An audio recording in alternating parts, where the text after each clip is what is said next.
चलिए तो आज हम लोग देखते हैं इस सेट में देखेंगे भारतीय राज्य व्यवस्था से संबंधित प्रश्नों को। भारत का संवैधानिक विकास, संविधान के स्रोत, संविधान में अनुच्छेद और अनुसूची, उद्देशिका, भारतीय शासन प्रणाली, राष्ट्रीय प्रतीक, राज्य एवं संघ राज्य क्षेत्र, नागरिकता और मूल अधिकार। मैंने इससे संबंधित जितने प्रश्न आ सकते थे सबको पहले डिस्कस कर लिया है। आप पॉलिटी के सेक्शन में जाएंगे तो आपको हर टॉपिक के ऊपर जो है ना 20 सालों में जितने प्रश्न आए हुए हैं वो मिल जाएंगे। तो मेरा आप लोगों से यही अनुरोध है कि इस टेस्ट को लगाने से पहले पॉलिटी का या तो पुराना वीडियो देख लीजिए, अन्यथा इसको ठीक ठाक से अध्ययन कर लीजिए। जो टॉपिक्स मैंने अभी बताए हैं चाहे तो इसको रिवाइंड करके सुन लीजिए जो टॉपिक्स मैंने बताए हैं, ताकि आपको लगे कि भाई आप कहाँ मिस कर रहे हैं। तो शुरू करते हैं। पहला क्वेश्चन है, केंद्र में द्वैध शासन किस अधिनियम के अंतर्गत स्थापित किया गया? तो ये था भारत सरकार अधिनियम 1935 के तहत आया था द्वैध शासन। जो केंद्र में द्वैध शासन किस अधिनियम के अंतर्गत स्थापित किया गया था? तो भारत सरकार अधिनियम 1935 के तहत ही आया था। चलिए आगे देखते हैं। निम्नलिखित में से किस अधिनियम के अंतर्गत भारतीय विधान परिषद को बजट पर बहस करने की शक्ति प्राप्त हुई? तो देखिए ये बहुत पहले हो गया था, है ना। ये हो गया था भारतीय परिषद अधिनियम 1892। ये बहुत पहले हो गई थी। चलिए मैं इसमें एक ट्रिक बताऊंगा। अगर आप यूपीएससी दे रहे हैं तब तो पॉलिटी को बहुत गहराई से पढ़िए, नहीं तो बीपीएससी में इसका जोड़ मात्र 10 प्रश्नों का होता है। 10 प्रश्नों के लिए 10 से 12 प्रश्नों के लिए एम लक्ष्मीकांत को घोटना समझदारी नहीं है। चलिए आगे देखते हैं। निम्नलिखित में से किस अधिनियम में कोलकाता में सर्वोच्च न्यायालय की स्थापना का प्रावधान किया गया था? तो ये था रेगुलेटिंग एक्ट 1773। भारतीय विधान पालिका प्रथम बार द्विसदनीय बनाई गई। कब द्विसदनीय बनाई गई? 1919 के भारत सरकार अधिनियम के द्वारा। राष्ट्रपति की अध्यादेश निर्गत करने की शक्ति प्रेरित है। राष्ट्रपति की अध्यादेश निर्गत करने की शक्ति प्रेरित है भारत सरकार अधिनियम 1935 के तहत ये हुआ है।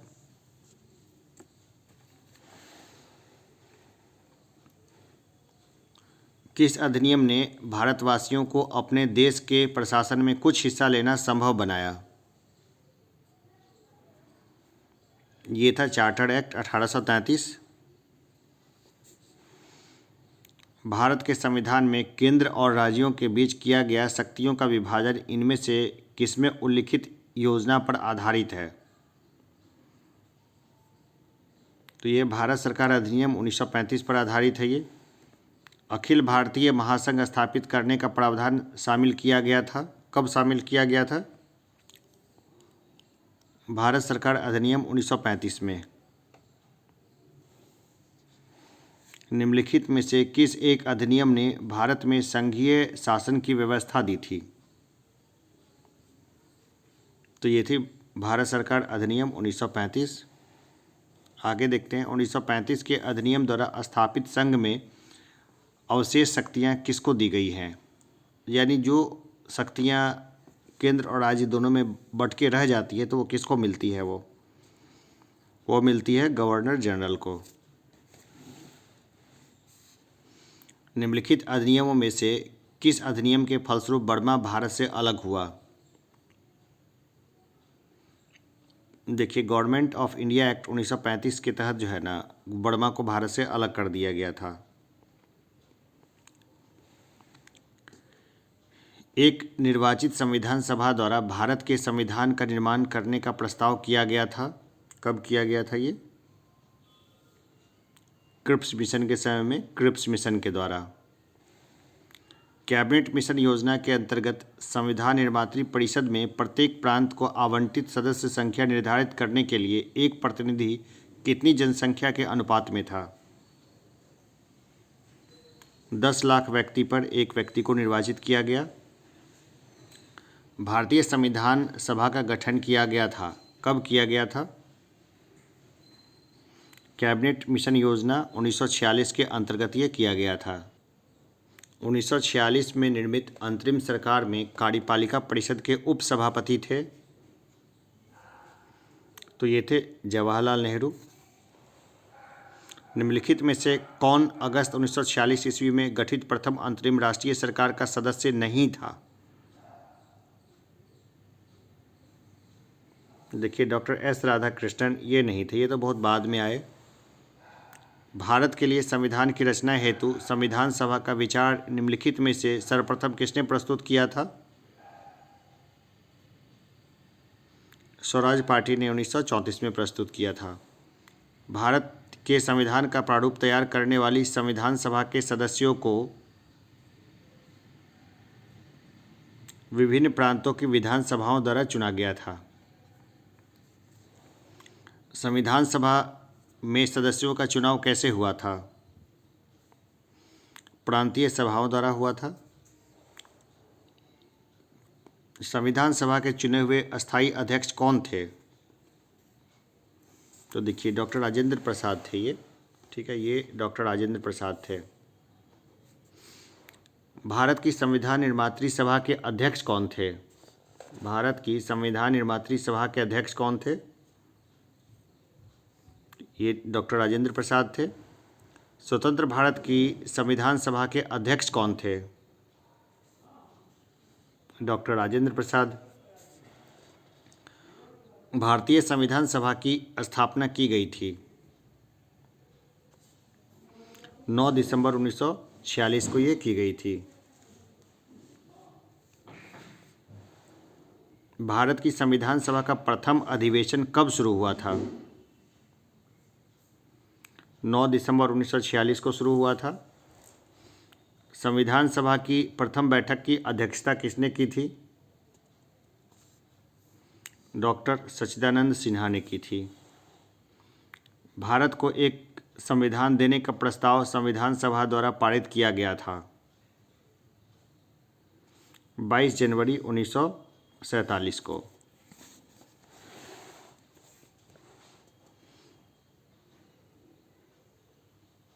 संविधान सभा के प्रमुख सम्मुख संविधान की प्रस्तावना का प्रस्ताव किसने रखा? जवाहरलाल नेहरू ने रखा ये। संविधान सभा में उद्देश्य प्रस्ताव निम्न में से किस एक के द्वारा प्रस्तुत किया गया था?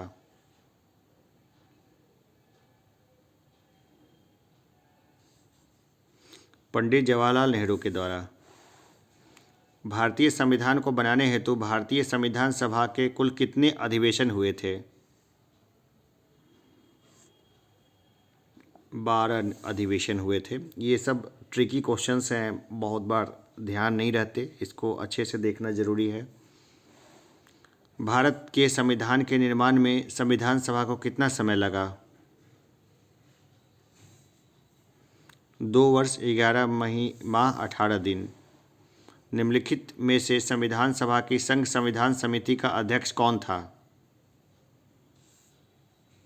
तो ये जवाहरलाल नेहरू थे। संविधान सभा की प्रांतीय संविधान समिति का अध्यक्ष कौन था?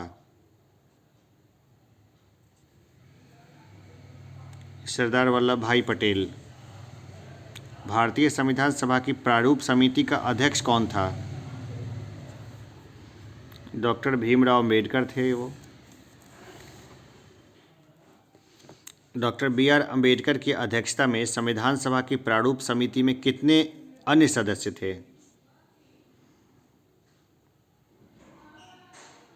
तो देखिए, इनकी सदस्य संख्या जो थी ना, वो थी 6।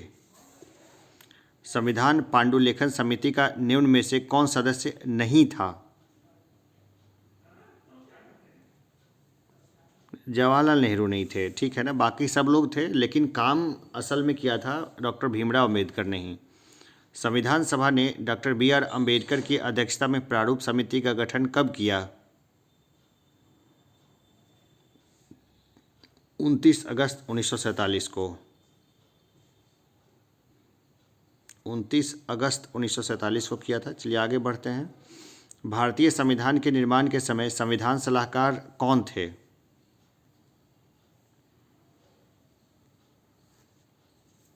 ये थे बी.एन. राव। संविधान सलाहकार थे बी.एन. राव। भारतीय संविधान का प्रथम प्रारूप तैयार किया गया BN राव के द्वारा। संविधान सभा की सलाहकार समिति का अध्यक्ष कौन था? ये थे सरदार वल्लभ भाई पटेल। भारत की संविधान सभा ने राष्ट्रीय ध्वज को सर्वप्रथम कब स्वीकार किया?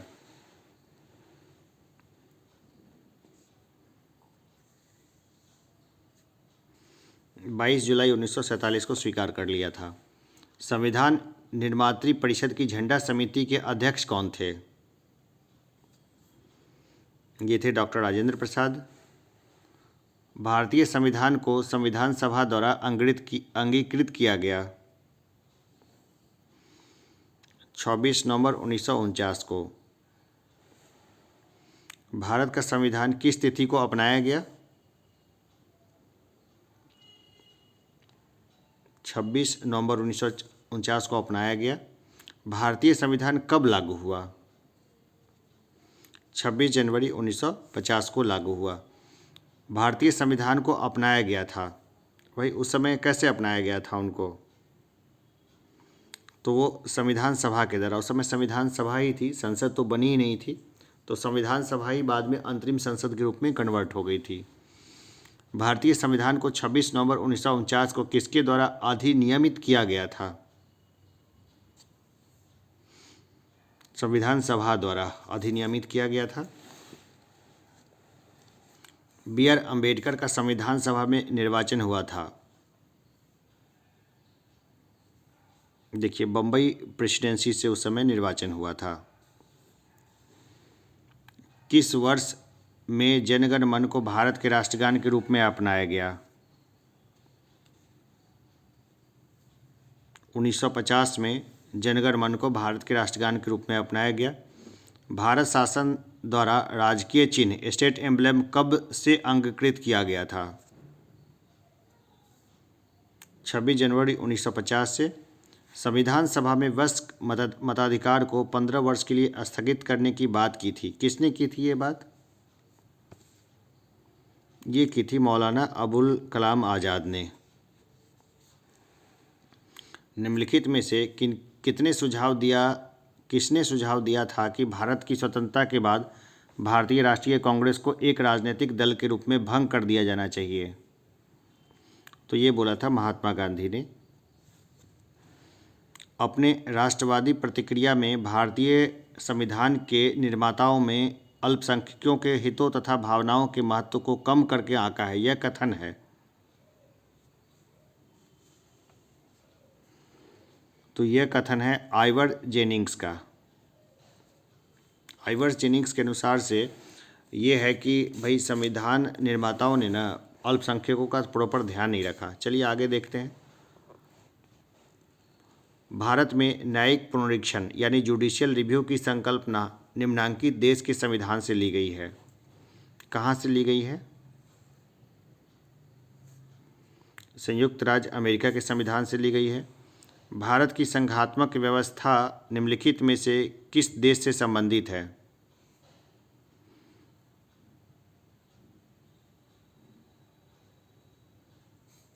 ये कनाडा से संबंधित है। ज़्यादा न्यायिक पुनर्विलोकन की व्यवस्था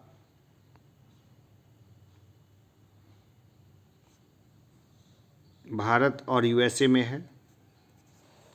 निम्नलिखित में से कौन सा लक्षण भारतीय परिसंघ और अमेरिकी परिसंघ में समान रूप से पाया जाता है?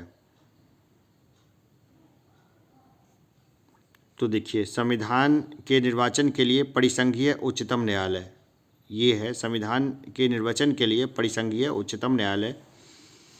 भारत के संविधान में सम्मिलित समवर्ती सूची किस देश की देन है?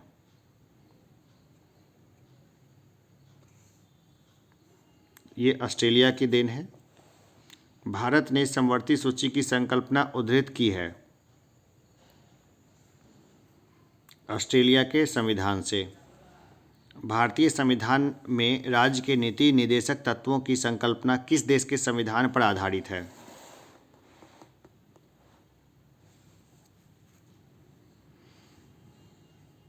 तो यह आयरलैंड पर आधारित है। ये राज्यसभा के गठन में प्रतिभा, अनुभव एवं सेवा को प्रतिनिधित्व देने में भारतीय संविधान निर्माता निम्नलिखित उदाहरण से प्रभावित हुए थे। आयरिश गणतंत्र के। भारतीय संविधान में मौलिक कर्तव्यों का विचार लिया गया है। रूस पूर्व सोवियत संघ के संविधान से लिया गया है। भारतीय संविधान में सन्निहित मूल अधिकारों की अवधारणा किस देश के संविधान से ग्रहण की गई है? संयुक्त राज्य अमेरिका के संविधान से। संविधान में अनुच्छेद और अनुसूची देखते हैं। भारतीय संविधान में आरंभ में कितने अनुच्छेद थे? देखिए कितने अनुच्छेद थे आरंभ में, इसको देखना है। कितने अनुच्छेद थे? 395 अनुच्छेद थे। मतलब अनुच्छेद की संख्या बाद में बढ़ी है। वर्तमान में भारतीय संविधान में गणना और दृष्टि से कुल कितने अनुच्छेद और अनुसूचियां हैं? तो देखिए 395 अनुच्छेद और 12 अनुसूचियां।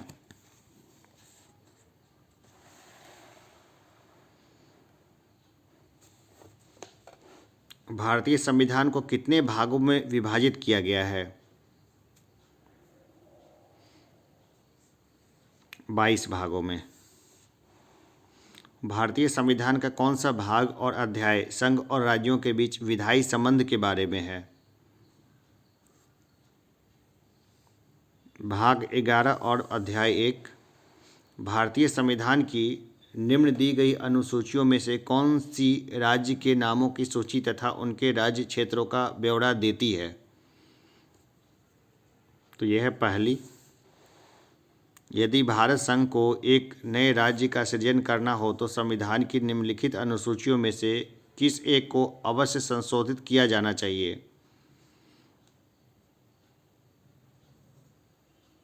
तो पहली को।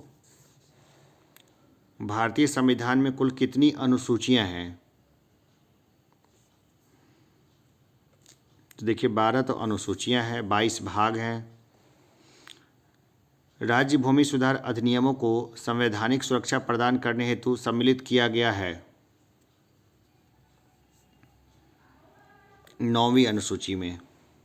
निम्नलिखित में से कौन सा विषय समवर्ती सूची का है? देखिए आपराधिक मामले जो है ना, ये समवर्ती सूची का है। आगे देखते हैं।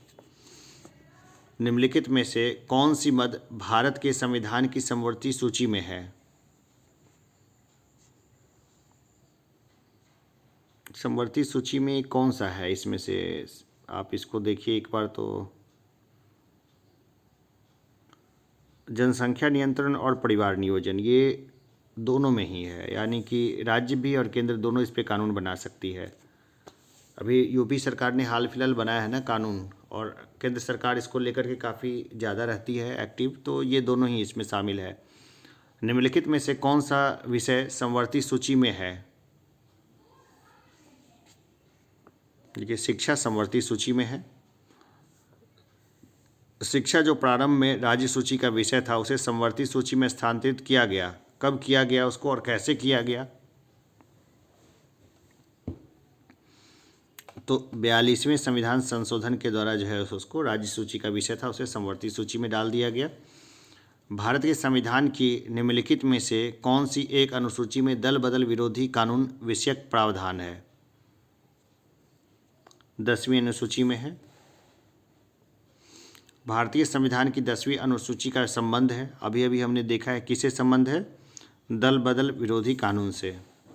भारतीय संविधान की 7वीं अनुसूची के अंतर्गत संघ सूची में निम्नलिखित में से किसका उल्लेख नहीं है? देखिए गैस का तो उल्लेख नहीं है, ये तो बहुत बाद में आया। निम्नलिखित में से कौन सा विषय भारतीय संविधान की संघ सूची से संबंधित नहीं है? देखिए संघ सूची में नहीं है कृषि, वो तो समवर्ती सूची में है ना, अभी अभी हमने देखा है। संघ सूची से संबंधित नहीं है, ठीक है ना। अभी रेलवे पुलिस होता ना तो ये राज्य विषय में आ जाता। चलिए इसको आगे देखेंगे। भारतीय संविधान की 7वीं अनुसूची के अंतर्गत राज्य सूची में निम्न में से किसका उल्लेख है? तो रेलवे पुलिस का है उल्लेख। पंचायती राज निम्नलिखित में से किस सूची में सम्मिलित है? राज्य सूची में है। निम्नलिखित में से कौन सा विषय भारतीय संविधान की 7वीं अनुसूची की सूची 3 समवर्ती सूची में शामिल है? तो यह है दंड प्रक्रिया। सरकारों द्वारा शुल्क एवं कर लगाने का अधिकार संविधान की किस अनुसूची में उल्लिखित है? 7वीं अनुसूची में है ये। निम्न में से कौन राज्य सूची में है? रेलवे पुलिस राज्य सूची में है। भारत के संविधान की किस अनुसूची में विभिन्न राज्यों में अनुसूचित क्षेत्रों के प्रशासन और नियंत्रण के लिए विशेष उपबंध है? तो यह है 5वीं में। संविधान की अनुसूची 6 में इनमें से किस राज्य में लागू नहीं होती है? देखिए, मणिपुर में लागू नहीं होगी।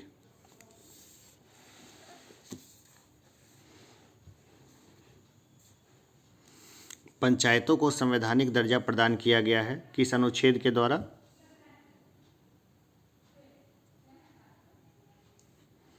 अनुच्छेद 243 के अंतर्गत दिया गया है। भारतीय संविधान के किस अनुच्छेद के अंतर्गत अखिल भारतीय सेवाओं का प्रावधान किया गया है?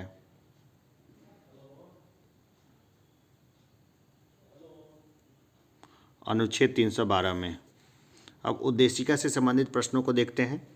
भारतीय गणतंत्र की 26/1/1950 को सही संवैधानिक वस्तु स्थिति क्या थी जब संविधान लागू किया गया था? तो देखिए, संपूर्ण प्रभुत्व संपन्न लोकतंत्रात्मक गणराज्य। संविधान में हमारे राष्ट्र का उल्लेख किन नामों से किया गया है? भारत तथा इंडिया के नाम से किया गया है। भारतीय संविधान की प्रस्तावना के सिलसिले में निम्नलिखित में से कौन सा क्रम सही है? तो ये सही है, सार्वभौम सत्ता संपन्न समाजवादी धर्मनिरपेक्ष जनवादी गणतंत्र। निम्नलिखित में से कौन भारत को धर्मनिरपेक्ष राज्य वर्णित करता है? तो ये है संविधान की प्रस्तावना। संविधान की प्रस्तावना जो है ना, वो ये बताती है। आगे देखते हैं हम लोग। निम्नलिखित शब्दों में से कौन सा शब्द सन 1975 में भारतीय संविधान की प्रस्तावना में सम्मिलित नहीं था? तो ये था अखंडता। भारतीय संविधान की उद्देशिका में संशोधन किया गया है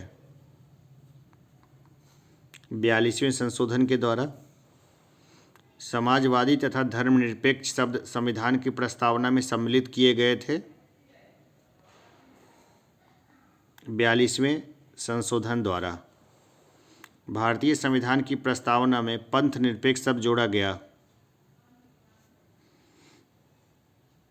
42वें संशोधन के द्वारा। भारत एक गणतंत्र है, इसका अर्थ है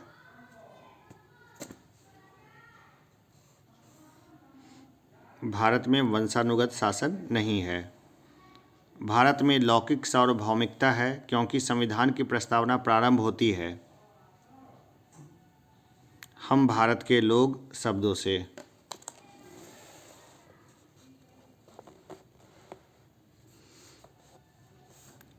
सभी व्यक्ति पूर्णतः और समान रूप से मानव हैं, यह सिद्धांत जाना जाता है। सार्वभौमिकता के नाम से जाना जाता है ये। भारत के संदर्भ में निम्नलिखित में से कौन धर्मनिरपेक्ष शब्द का सही भाव व्यक्त करता है? भारत में राज्य का कोई धर्म नहीं है। निम्नलिखित में से कौन सा शब्द भारत के संविधान की उद्देशिका में नहीं है? लोक कल्याण नहीं है। बाकी तीनों है, समाजवादी, पंथ निरपेक्ष और प्रभुत्व संपन्न है।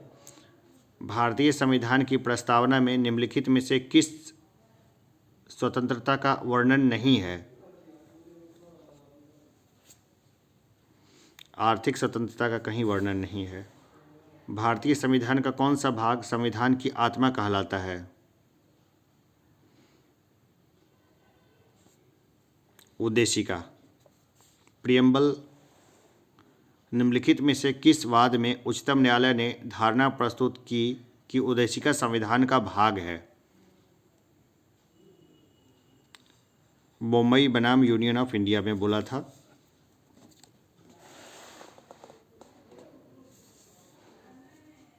भारतीय शासन प्रणाली से संबंधित प्रश्नों को देखेंगे। भारतीय संविधान में किस प्रकार की शासन प्रणाली की व्यवस्था की गई है?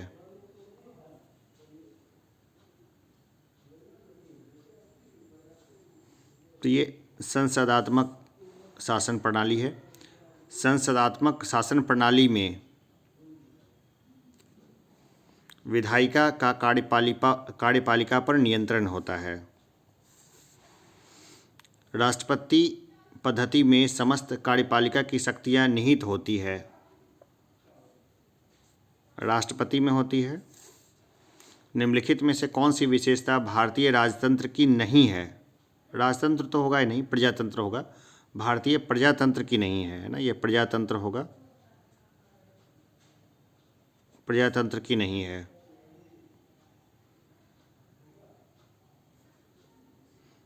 सत्तावादी सरकार, ठीक है ना, सत्तावादी सरकार कभी नहीं हो सकती है।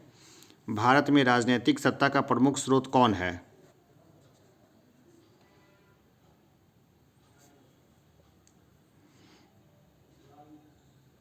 संविधान की कठोरता। भारत में राजनीतिक सत्ता का प्रमुख स्रोत कौन है? देखिए ये गलत, मैंने इसको देख कर दिया है, ये गलत टिक कर दिया है। भारत में राजनीतिक सत्ता का प्रमुख स्रोत कौन है? तो ये होगा जनता, ठीक है ना, ये जनता होगी। मैंने गलत बता दिया इसको, है ना, जनता पढ़ा था लेकिन यहाँ नीचे में दिखा नहीं। निम्नांकित में से कौन एक अध्यात्मक शासन प्रणाली का आधारभूत तत्व है? संविधान की कठोरता तो बिल्कुल नहीं है, ठीक है ना, एकल कार्यपालिका होगा इसका उत्तर। भारत में प्रजातंत्र इस तथ्य पर आधारित है कि संविधान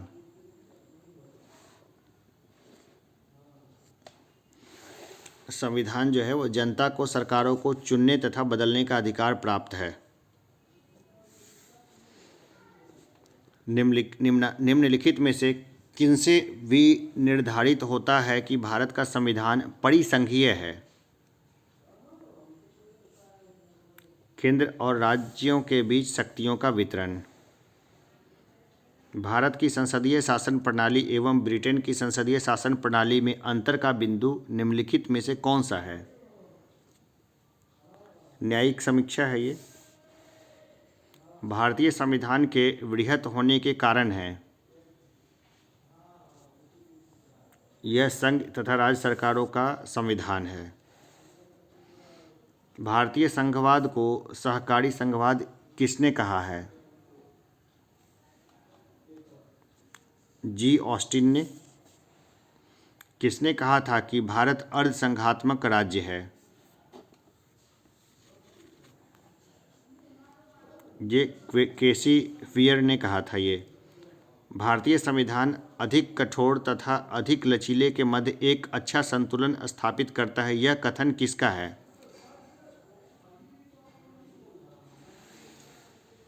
देखिए ये कथन है केसी फियर का, है ना। निम्नांकित में से किसका कथन है कि संविधान को संघात्मकता के तंग ढांचे से नहीं ढाला गया है?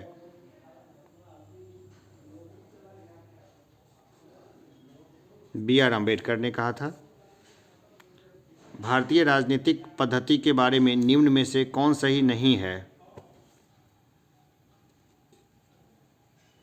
राष्ट्रपतीय पद्धति की सरकार, ये सही नहीं है।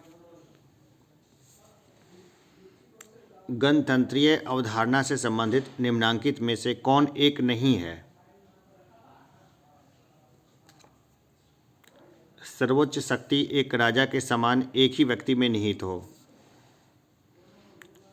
निम्नलिखित में कौन सा राज्य का सबसे महत्वपूर्ण तत्व है? तो देखिए संप्रभुता सबसे महत्वपूर्ण है किसी भी राज्य के लिए। अब देखिए राष्ट्रीय प्रतीक से संबंधित प्रश्नों को लेते हैं। राष्ट्रीय प्रतीक से संबंधित प्रश्न बहुत आसान है। जैसे भारत का राष्ट्रीय पशु है, सब जानते हैं बाघ है, लेकिन इसको अगर ये वैज्ञानिक नाम इसका पूछ ले तो हो सकता है कि कई लोग अटक जाएंगे। पैंथेरा टिग्रिसा करके नाम है वो, तो ये सब भी ध्यान देने की ज़रूरत है। भारत का राष्ट्रीय पुष्प कौन सा है? तो ये देखिए कमल का फूल है, लेकिन हो सकता है कि बोटैनिकल नेम पूछ के इसको और हार्ड कर दे। तो ये सब चीज़ों को ध्यान देना है। वैसे मैंने अपनी क्लासेस में इसको बता रखा है। भारत का राष्ट्रीय पक्षी है, भारत का राष्ट्रीय पक्षी कौन है? तो ये मोर है। इसका फिर साइंटिफिक नेम पूछ के फिर फंसा सकता है। भारतीय राष्ट्रीय ध्वज के चक्र में कितनी तीलियां हैं? देखिए 24 तीलियां हैं, ठीक है। संपूर्ण राष्ट्रगान का वादन काल है, कितने काल में एक संपूर्ण वो खत्म हो जाता है? 52 सेकेंड है, ठीक है ना। एकदम सिंपल सा इसका उत्तर है। अब राज्य एवं संघ राज्य क्षेत्र से संबंधित प्रश्नों को देखते हैं। नए राज्य के गठन की शक्ति निहित है, भाई किस में निहित है? संसद में निहित है। भाई संसद चाहे तो नए राज्य का गठन कर सकती है। संविधान के प्रथम अनुच्छेद के अनुसार भारत है, भारत क्या है? तो भारत है राज्यों का संघ, यूनियन ऑफ स्टेट्स।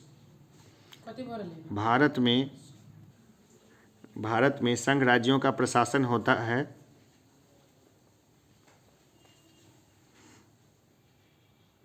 राष्ट्रपति के द्वारा। भारतीय संघ के अंतर्गत किस राज्य को मिलाने का अधिकार किसे है? संसद को है।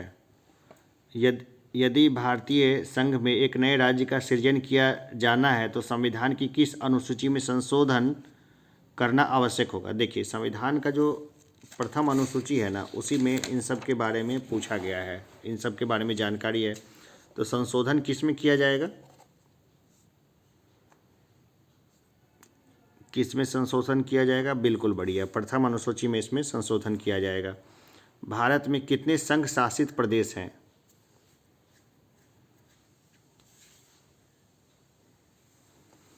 अभी 8 हैं। भारत में कितने संघ शासित प्रदेश हैं? तो अभी कितने हैं? तो 8 हैं, ठीक है ना। आगे देखते हैं।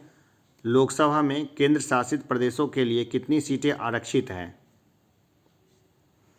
20 सीटें आरक्षित हैं। राज्य पुनर्गठन आयोग ने 1 नवंबर 1956 को कितने राज्य तथा कितने संघ राज्य बनाए?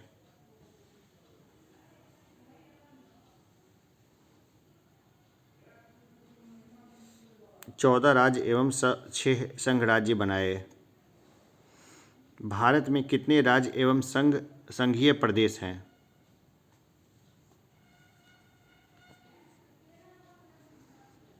28 राज्य एवं 8 संघीय प्रदेश हैं, जिसमें राजधानी क्षेत्र भी सम्मिलित है। संघीय प्रदेश में राजधानी क्षेत्र भी सम्मिलित है। कई बार लोग उसको कैलकुलेट नहीं कर पाते हैं। किस राज्य की राजधानी का नाम स्वतंत्रता प्राप्ति के बाद अभी तक नहीं बदला गया है? देखिए अब आंध्र प्रदेश की राजधानी जो है ना, ये हो गई है अमरावती, और तेलंगाना की राजधानी हो गई है हैदराबाद। तो यहाँ पर जो की था ना, की में डी लिखा हुआ था आंध्र प्रदेश, लेकिन इसका उत्तर जो मेरा ख्याल है ई होना ज़्यादा सही रहेगा। सिक्किम भारत का एक राज्य बनाया गया था, कब बनाया गया था सिक्किम? 35वें संशोधन के द्वारा। तेलंगाना राज्य स्वरूप में आया, तेलंगाना राज्य कब बना? 2 जून 2014 को तेलंगाना बना था।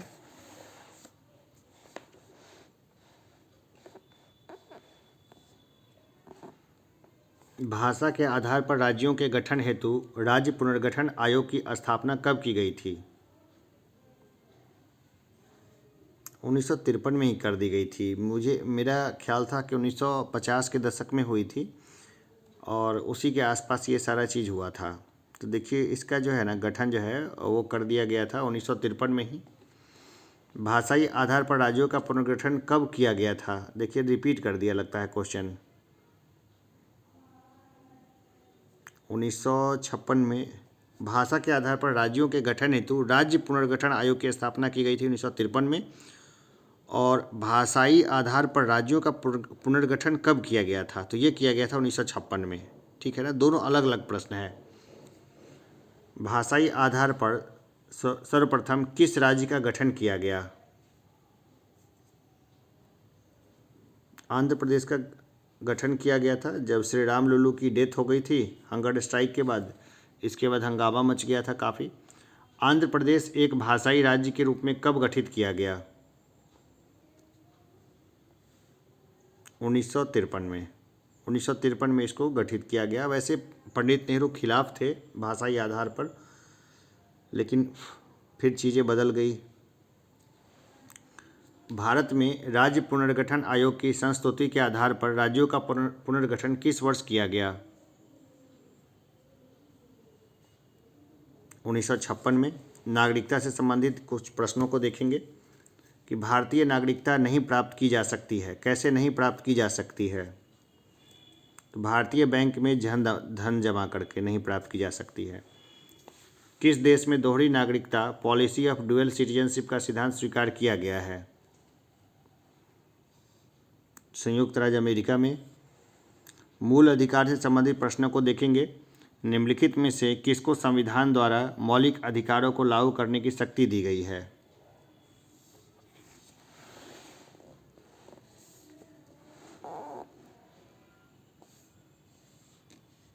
सर्वोच्च न्यायालय तथा उच्च न्यायालय को।